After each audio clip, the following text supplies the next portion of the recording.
අන්තාන මස්තකයේ නිසංසලව සැතපෙන තුරුවියක් නැටින් සිය ගැඹුරු පියවර තබන මේ ජීවකයානෝ හෙළ වෙදකමේ විසල් පරපුරවල් රැසකින් ජීවය ලැබුවකි. දීපංකරෝජිතින්දරෝ ඕමදන්නෝ චනපාමකෝ මංගලෝ පුරිසාසවෝ හිස්මනෝ සමනෝ ධීරෝ ඒවතෝ රතිවද්දනෝ සෝවිතෝ ගුණ සම්පන්නෝ අනෝමදසේ ජනෝත්තමෝ පදමෝ ලෝක පංචෝසෝ නාරදෝ වරසාරති පදමුත්තරෝ සත්තසාරෝ සුමේධෝ අංකපුකරෝ සුජාතෝ සබ්බ ලෝකද්දෝ පියදසී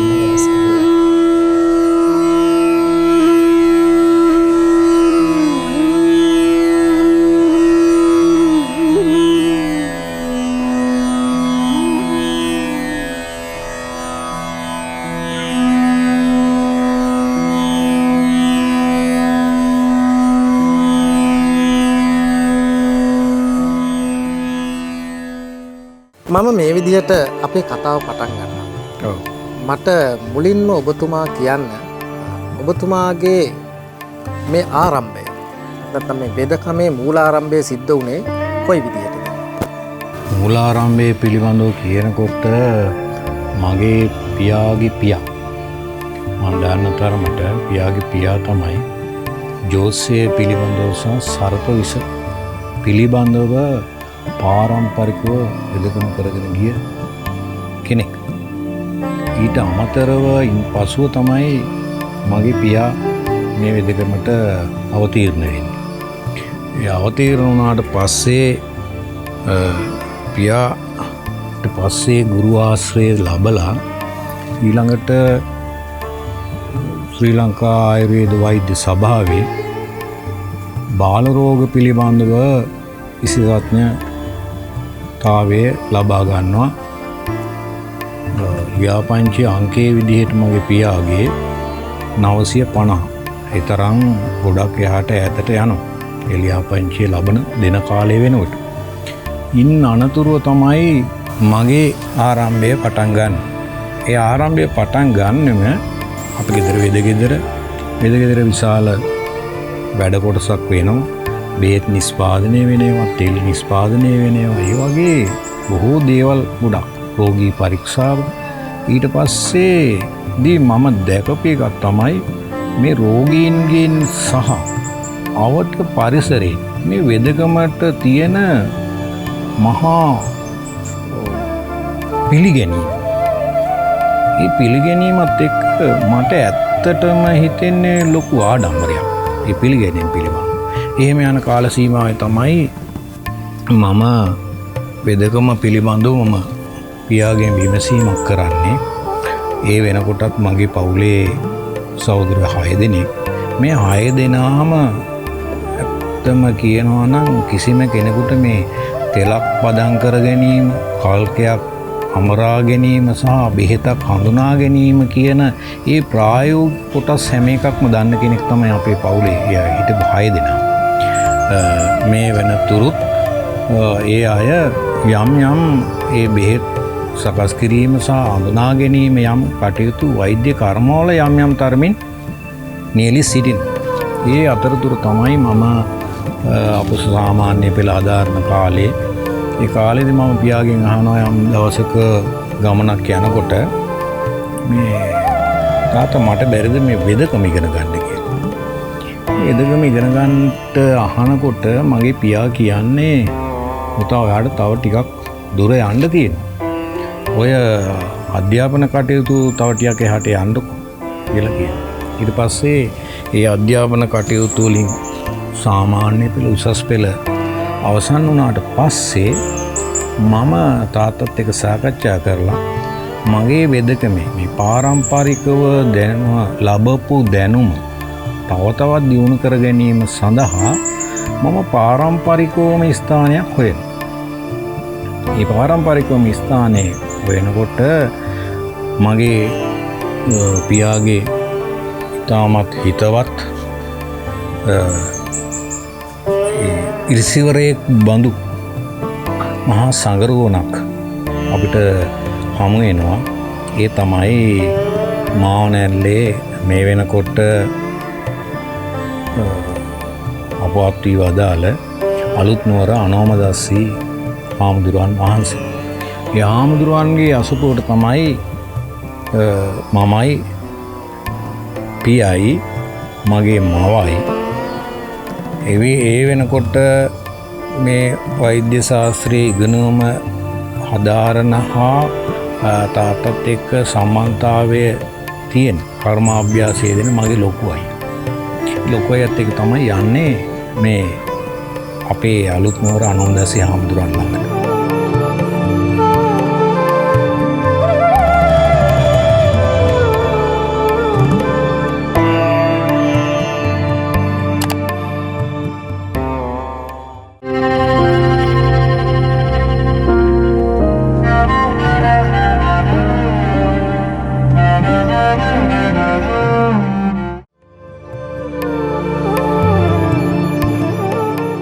මේ වෙදකම ඉගෙන ගැනීම අත්පොත් තැබීම කොයි විදිහටද සිද්ධ වෙන්නේ?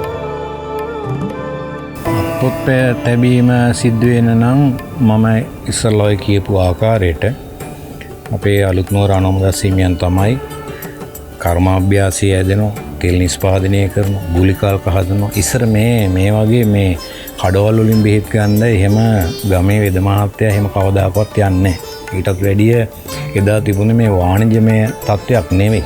ඒ වාණිජමය තත්ත්වයක් නොවන ඒ පරිසරය තුල ඒ හැම වෙද මහත්මයාගේ ගෙදර තමයි ওই අවශ්‍ය ටික නිෂ්පාදනය කරගන්නේ. ඊටත් අදාළව අමතරව මේ අපිට විශාල බෙහෙත් ප්‍රමාණයක් ඕනේ නැහැ එදා. එදා අපිට තිබුණේ අපි කියමු දේශීය වෛද්‍ය ක්‍රමයේ තියෙන වාටිකා ප්‍රකරණය කියන පුස්තකේ. ඒ වාටිකා ප්‍රකරණයේ පුස්තකේ එක කල්කේ එක ගුලියකට තියෙනවා අනුපාන 100 ගණනක්. ඒ එක ගුලියකින් අපිට පුළුවන් විශාල රෝග ප්‍රමාණයක් සුවපත් කරන්න. ඉතින් ඒ ආකාරයට මේ ශාස්ත්‍රය ඇත්තටම මහා බරපතල විදිහට පාඩම් කිරීමේ සහ මතක තබා ගැනීමේ ඒ වගේ කරුණු ගොඩකට යන්න සිද්ධ වෙනවා. ඒ ගියාට පස්සේ තමයි වෙදකමට අවතීර්ණ වෙන්නේ. ඉතින් ඒ අවස්ථාවේ තමයි ඔය අපි කියන්නේ මම ඔය යන්නේ මේ ශාස්ත්‍රීය අධ්‍යාපනය. පාරම්පරික අධ්‍යාපනයක් තියෙනවා. ඊට පස්සේ අපිට අවශ්‍ය වෙන ශාස්ත්‍රීය අධ්‍යාපනය. ඒ ශාස්ත්‍රීය අධ්‍යාපනය ලබා ගැනීම සඳහා මම ඔය පිවිසෙන්නේ අපේ ගුරු හාමුදුරන් වහන්සේලා. හොඳයි. ගුරු හාමුදුරන් වහන්සේලා ළඟදී දැන් අපි දේශීය වෙදකම ගත්තොත් නොයෙකුත් ගුරුකුල වලට වෙන් වුණු විශේෂ ලක්ෂණ හැම ගුරුකුලයකම තියෙනවා. ඒ වගේම මම හිතන්නේ ප්‍රධානම ශිෂ්‍යයින්ට විතරක් සමහරක් විට ලබා දෙන විශේෂිතම ඉගැන්වීම් කොටස් තියෙනවා. ඔබතුමා කොච්චර කාලයක් උන්වහන්සේ ළඟ මේ වෙදකම ප්‍රගුණ කළාද? ඊළඟට උන්වහන්සේගෙන් ඉගෙන ගැනීම තුලින් ඔබතුමා ජීවිතයට මේ වෛද්‍ය වෘත්තියට එකතු කරගත්ත විශේෂ දේවල් මොනවද? විශේෂ දේවල් ගොඩාක් තියෙනවා. ඇත්තටම අපිට අවශ්‍යයි ගුරුවරු එක්කෙනෙක්ගෙන් නෙමෙයි, ගුරුවරු පුළුවන් තරම් වැඩි ප්‍රමාණයකින් අපි අධ්‍යාපනය ලබන්න ඕන. මොකද එක පරම්පරාවකට තියෙන ඒ වෙදකම නෙමේ තව පරම්පරාවකට තියෙන. ඒකේ තියෙන විශේෂත්වයන්ට වැඩිය වෙන විශේෂත්වයන් ගොඩක් තියෙනවා. ඇත්තටම මාවනැල්ල මගේ ගුරුදේවයන් වහන්සේගේ විශේෂත්වය තමයි වාත රෝග පිළිබඳව විශේෂඥ භාවය. එතෙන්දී ඒ කරන රෝගවලට අමතරව තවත් රෝග ගණනාවකට උන්වහන්සේ රහස් බෙහෙත් වර්ග තියෙනවා. ඔය කියන විදිහට ඇත්තටම අපේ ගුරුදේවයන් වහන්සේ මේ ඉගෙන ගන්න නියම විදිහට ඉගෙන ගන්න හදාරගෙන යන කෙනෙකුට ඒ වෙදකමේ කොතනකවත් රහසක් තිබ්බේ නැහැ. ඒ ටික ඔක්කොම තමන්ගේ ගෝලයන්ට දෙන එක තමයි බලාපොරොත්තු වෙන්නේ. මොකද උන්වහන්සේ තමයි ලංකාවේ මම හිතන්නේ නොමිලේ නේවාසික පහසුකම් සහිතව අධ්‍යාපනයේ නොමිලේ දුන්න පාරම්පරික වෙදකම ආරක්ෂා කර ගැනීමට මහත් උත්සාහයක් ගත් ස්ථානයක් සහ පුද්ගලයෙක්. හොඳයි. කොයි විදිහට මම කැමති දැන් අපේ කතා බහ වෙනත් පැත්තකට යොමු කරගන්නට.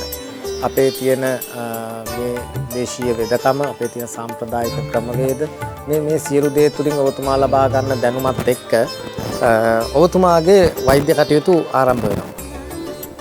කොයි ආකාරයකද ඔබතුමා මේ රෝගියෙක් පරීක්ෂා කරන්නේ? එමත් නැත්නම් ඔබතුමා ගාවට එන රෝගියෙකුට ප්‍රතිකාර ක්‍රම අපි උදාහරණයක් විදිහට කිසියම් රෝගයක් ගත්තොත් වාත රෝගයකින් පෙළෙන මම හිතන්නේ මේ වැඩිපුරම වාත රෝග වලින් අපි දකින්නේ මේ තුනටියේ අමාරු ඒ වගේ මේ පිටකොන්ද ආශ්‍රිතව හැදෙන වාත රෝග ප්‍රමාණය මේ වැඩි වැඩ කරන ජනතාවට.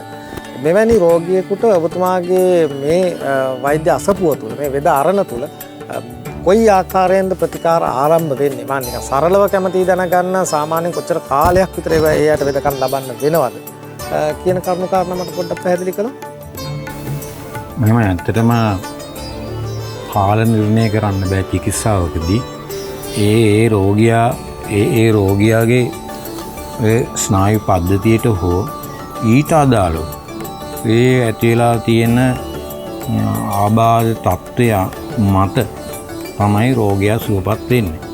ඉතින් එතෙන්දී අපි ස්නායු තත්ත්වයන් පිළිබඳවද එහෙම නැත්නම් අස්ථිවල වෙනස් වීමක් පිළිබඳවද යම්කිසි ස්නායුවක අවරෝධතාවයක් නිසාද එහෙම නැත්නම් මොළය සම්බන්ධ වෙච්ච යම් හානියක් පිළිබඳවද කියලා විමසා බලලා ඉවරලා තමයි අපි රෝගියාට ප්‍රතිකාර ආරම්භය කරන්නේ. ඉතින්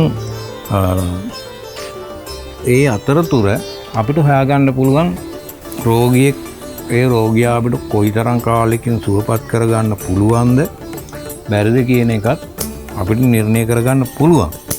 ඒ අතරතුර තමයි අපි ප්‍රතිකාර කරගෙන යන්නේ. මේ ප්‍රතිකාර කරගෙන යනකොට සමහර රෝගීන් සමහර විට අපිට හිතා ගන්නත් මේ දේශීය වෙදකමේ තියෙන මහා පුදුම බලය කොච්චරද කියනවා. සමහර රෝගීන් හති 3ක් මාසයක් යනකොට නැගිටින්න බැරුව ඉන්න රෝගීන් නැගිටින්න. මාසයක් විතර මේ නූර් ස්පිතාලේ හිටියා. එතෙන්දී මේ මම බලලා එනකොට මට වෙද මහත්තයා හම්බ වෙලා කිව්වා මං බාර ගන්නද කියලා. ඊට පස්සේ අපි හා කිව්වා. ඊට පස්සේ ටිකට් කපලා ගෙදර ගෙනල්ලා වෙද මහත්තයා තමයි අපිට වෙදකම් කරේ. වෙද මහත්තයා සෑහෙන්න වෙදකම් කරලා මේ තත්ත්වයට ආවේ. ඔයිට වඩා නැගිට ගන්නවත් බැරි තත්ත්වයේ හිටියේ. අපි සෑහෙන්න දුක් විඳා. ඒ වෙද මහත්තයාගේ උත්සාහයෙන් තමයි මේ තත්ත්වයටවත් ආවේ.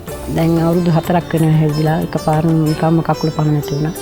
පස්සේ ගමනේ මෙහෙන් බෙහෙත් ගත්තා. ඒ ගමන ප්‍රෙෂර් වැඩි කිව්වා. පස්සේ ගමනේ වෙද මහත්තයා හොයාගෙන ගියා. සිහි කල්පනාවන්නේ කන්ට බැරුව නිකන් කෙට් වෙලා නිකන් හිටටම වෙද මහත්තයාලා ගෙදෙට්ට යනවා චුට්ටක් මතකයි. මතක් වුණාට මේ කතා කරගන්න හැම බැරි වුණා. මේ වාහනේ නිදාගෙන තමයි ගියේ. අල්ලගෙන යන්න ඕන. එළියට එහෙම පුටුවේ තමයි ඉතින් කරේ. වෙද මහත්තයාට පින් සිද්ධ වෙනවා දෙමෝපියන්ට. ඒ පිනෙන් ඒ තරමට අමාරු වෙලා හිටියේ. මේකට ගන්න බැරි.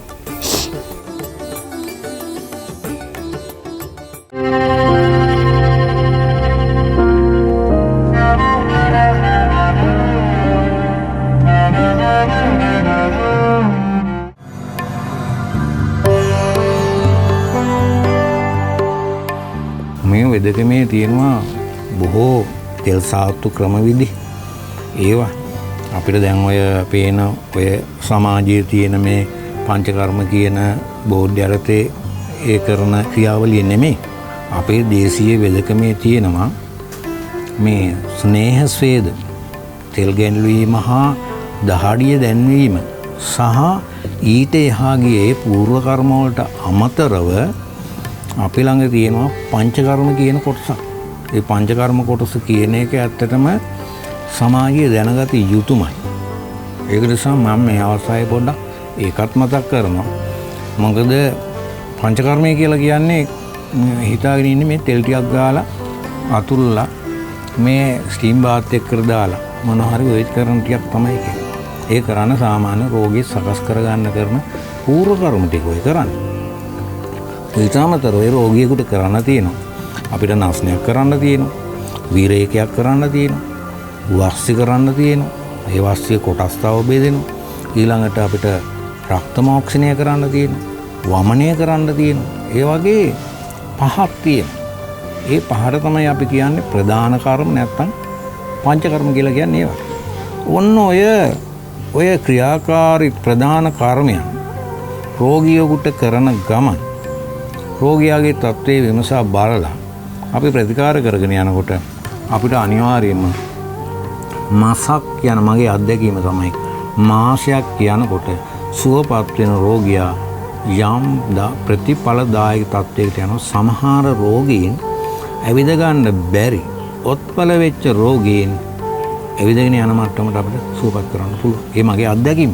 ඒ වගේම අපේ රටේ තවත් පාරම්පරික දේශීය වෛද්‍යවරු ඉන්නවා ඕන තරම්.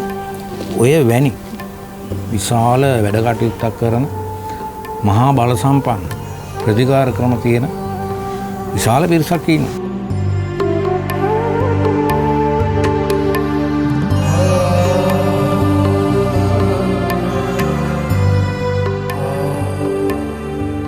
ඔය පංචකර්මය කියන වචනේ මම හිතන්නේ දැන් අපේ සමාජයට නම් මේ අලුත් දෙයක් නෙවෙයි. ඔබතුමා කිව්වත් වගේ නිතර දකින මේ වචනයක් නිතර කතා බහට ලක් වෙන ඇසෙන වචනයක් බවට පත් වෙනවා.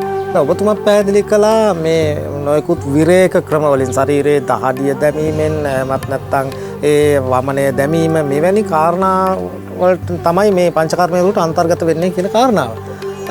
මොකක්ද මේ පංචකර්මය තුලින් අපේ ශරීරයට ඇත්තටම සිද්ධ වෙන්නේ? ඇයි මෙවැනි කාරණාවක් මේකෙන් බලාපොරොත්තු වෙන්නේ? අපේ ප්‍රතිකාර පද්ධතියට මූලික සිද්ධාන්තය වෙන්නේ වාතය, පිත්ත, සෙම කියන ත්‍රිදෝෂ තත්වයන් තමයි අපිට මූලික වෙන්නේ. මේ ත්‍රිදෝෂ තත්වයන්ගෙන් වාතය ප්‍රධානයි. අපි ළමයින්ට උගන්වනකොට එහෙම නැත්නම් අපි ඉගෙන ගන්නකොට අපිට කියලා දෙන්නේ කොරුන් වගේ කියලා. පිත්තක් පංගු, කපක් පංගු, පංගවෝ මල දාතව. වායුනා යත්‍ර නීයන්ති තත්‍ර ගච්ඡanti මේවා. එතකොට මේකද කියන්නේ වාතය තමයි මේ දෙන්නම මෙහෙවන්නේ. මේ දෙන්නම යම් තැන් වලට අල්ලු කරගෙන යන්නේ මේ දෙන්න. මේ දෙන්නගේ අවරෝධතාවය නිසා වාතයට හානියක් වුණොත් ප්‍රධානම දෝෂය තමයි වාතය. වාතයට හානියක් වූ සැනින්ම රෝග තත්ත්වයක් ඇති වෙන්න පුළුවන්. මේ පංචකර්මයෙන් බලාපොරොත්තු වෙන්නේ පළවෙනියටම මෙන්න මේ මාර්ගයන් ටික. ඒ කියන්නේ ශරීරයේ තියෙන ස්රෝතස් ප්‍රමාණය, ඒ ස්රෝතස් මාර්ගයන් පිරිසුදු කිරීම. ඒ පිරිසුදු කිරීම සඳහා තමයි මේ පංචකර්ම කියන එක යොදාගන්නේ. එතකොට ඒ රෝගයට අදාළ හැම රෝගයකටම මේ පංචකර්මයේ වමනය කරන්න, විරේකය කරන්න, වස්ති කරන්න, රක්ත මෝක්ෂණය කරන්න බෑ. ඒ රෝගයට අදාළව ඌරකර්ම ටික සිදු වුණාට පස්සේ ඊළඟට පංචකර්මයේ යම් කොටසක් ඒ රෝගයට සිද්ධ කරනවා. ඒ හරහා ඒ අදාළ දෝෂයන්, රෝගයට අදාළ ඒ දෝෂයන් අපි නිවැරදි කරුවට පස්සේ තමයි රෝගයක් සුව වෙනවා කියලා කියන්නේ. ඒ දෙක ඒ තුනම සමබරතාවයට පත් කරගන්න අවශ්‍ය වෙනවා. ඔන්න ඔය ක්‍රියාවලිය උදව් වෙනවා ඒ සමබරතාවය ඇති කරගන්න. ඒක තමයි අපි ඔය ක්‍රියාවලියෙන් කරන්නේ. අනාගත පරම්පරාවක් නිර්මාණය කිරීමත් මේ වෙදකම තුලින්ම සිද්ධ විය යුතුයි. ඔබතුමාගේ කිසියම් වැඩපිළිවෙලක් සැලැස්මක් තියෙනවද? කවුද ඔබතුමාගේ ඊළඟ අනුප්‍රාප්තිකයෙක් විදිහට සූචකම් ලැබපු කෙනෙක් ඉන්නවද? කොහොමද මේ කටයුතු සිද්ධ වෙන්නේ? මගේ දරුවෙකුට වගේම මට අවශ්‍යයි තවත් මේ පරම්පරාව අපි නැති වෙනකොට ඉතුරු කරලා යන්න. කියන්නේ මගේ ගුරුවරයා මට සමහර විට සෑහෙන දඬුවම් දීලා ඇති මට. ඒ දඬුවම් දුන්නේ මම මේ ශාස්ත්‍රයේ නිවැරදිව නොකරයි, පාඩම් නොකරයි, මේක නොකරයි කියන එක අදාළව තමයි මේ ටික ඔක්කොම සකස් කරගෙන යන්නේ. එතකොට අපිටත් අවශ්‍යයි ඉදිරි පරපුරට යම් කණ්ඩායමක් ඉතුරු කරලා තියලා මැරෙන්න. අපේ ගුරුවරු නෑ දැන්, මගේ ගුරුවරු නෑ දැන්.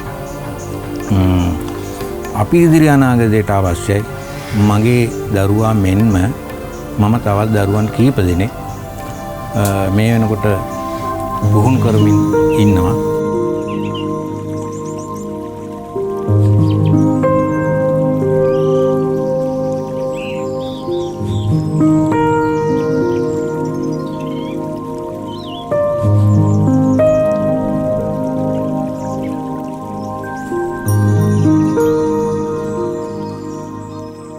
ඉතින් මේ ගහේ පොත්තක් අපි ඉගෙන ගත්ත විදිහට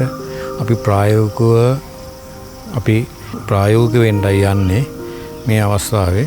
එතකොට අපි දන්නවා ගහක පොත්තක් ගලව ගන්නකොට කොයි ආකාරයේද කියලා අපි පන්තියේදී ඉගෙන ගත්තා. ඒ ඉගෙන ගත්ත ටික අපි කැලේට ඇවිල්ලා මේ ප්‍රායෝගික වෙන්නයි අපි සූදානම්. එතකොට අපි පළවෙනිම අපේ ඉෂ්ට දේවතාවන් කරගන්නවා. ඒ සීකර ගන්න ගමන් අපි බලාපොරොත්තු වෙන්නේ මේ ගහේ පොත්තක් ගලවගෙන එහෙම නැත්නම් මේ ගහේ මුලක් ගලවගෙන අපි යම් රෝගියෙකු සුවපත් කිරීම ඇරුණකොට වෙනත් අපේ පරමාර්ථයක් නැහැ. ආර්ථික මේ වශයෙන් අපි එහෙම තණ්හාවකින් නෙවෙයි මේ ගහට අපි අත තියන්නේ. යේන රාජ බලීභද්‍ර බ්‍රහ්ම විෂ්ණු මහේශ්වර තේන පාසේන බන්දාමි උෂ්ට හරෞසදම් කියලා මෙන්න මේ ආකාරයට අපි මේ ඖෂධය සඳහා අපි පාවිච්චි කරන්නේ උඩ පැත්තට මෙන්න මෙහෙම අපි මේ පොත්ත ගලවගන්න.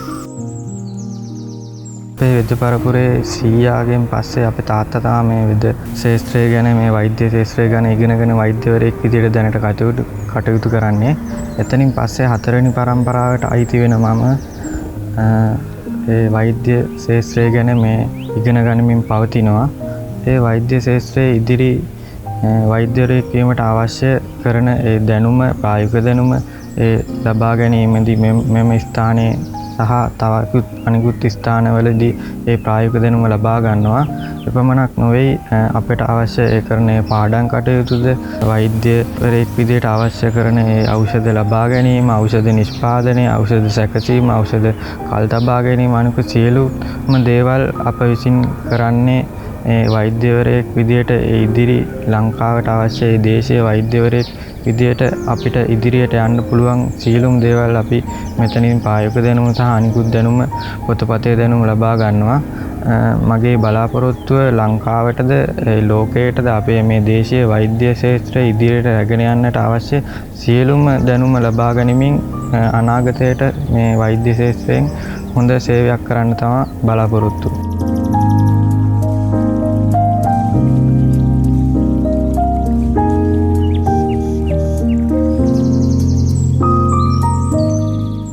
මෙවැනි කරුණු කාරණා අපේ ඉතිහාසය, අපේ උරුමය, අපේ සංස්කෘතික කාරණා ගැන නොසලකා හරින පරම්පරාවකුත් බිහි වෙලා ඉන්නවා. නමුත් මේ කවුරු වුණත් අවසානයේ ලෙඩක් රෝගයක් වුණාට පස්සේ ඊළඟට අපේ වෙද මහත්තයෙක් හොයාගෙන එන අවස්ථාව තමයි ඊගාවට අපි දකින්නේ. හැබැයි බොහෝ විට අපි දකින කාරණා මේ අය බෙහෙත් පැලෑටියක්වත් අඳුරන්නේ නැති තත්යකට අද අපේ වර්තමානික සමාජයේ පත් වෙමින් ඉන්නවා. ඉතින් මේ සියලු කරුණු කාරණාත් එක්ක අරගෙන ඔබතුමාට අපේ රටට අපේ සමාජයට දෙන්න කිසියම් පණිවිඩයක් ඇති. මේ තියෙන සමාජ රටාව වටපිටාවත් එක්ක හරිම අමාරු දෙයක් තමයි හරියටම උඩුගම්බලා පීන්නවා වගේ කාර්යයක්. ඇත්තටම මගේ ශිෂ්‍යයොත් මම ඇත්තම කියනවා නම් ඊටාම අමාරුවෙන් තමයි මේ පැත්තට ප්‍රවේශයට ගන්නෙ. මොකද හේතුව තමයි මේ ආර්ථික රට වටපිටාවත් එක්ක සමහර විට එයයි හිතෙනවා අපේ අනාගතයට මේ තියෙන තත්ත්වය මදි වෙයි කියලා. මගේ අත්දැකීම් තියෙනවා රෝහල් ගත වෙලා පුද්ගලික ස්ථානවලට ගිහිල්ලා ප්‍රතිකාර ලැබපු අය යම්කිසි පුංචි අත්බෙහෙතකින් සුවපත් වෙච්ච අය වුණ තරම් ඒක පුදුමාකාරයි. හැබැයි අපේ තියෙනවා පොඩි සැකයක් ඇති කරලා තියෙනවා යම් අවස්ථාවල මේ බෙහෙත් පිළිබඳව. අන්න ඒක ඒ සැකයකින් තොරව යම් ක්‍රමානුකූල ඉගැන්වීමකට දරුවන් පාසලේ ඉඳලා පුහුණු කරනවා නම් එහෙම නැත්නම් දහම් පාසලෙත් මේ වාගේ යම් ක්‍රියාවලියකට අවතීර්ණ වුණොත් ඉදිරි අනාගතයේ ඇත්තටම රෝගවලට ප්‍රතිකාර කරනවට වැඩිය රෝග ඇතිවීම නැති කර ගැනීම සඳහා ගොඩක් පිටුවාලක් කරගන්න පුළුවන්. පණිවිඩය දෙන එක මම දෙන පණිවිඩය තමයි ඒ සඳහා සියලුම දෙනාගේ වැඩිහිටියන්ගේ රජය සහ ඒ අදාළ අංශයන් මේකට පිවිසීම අද හෙටම පිවිසීම තමයි ඉතාම මම බලාපොරොත්තු වුණේ.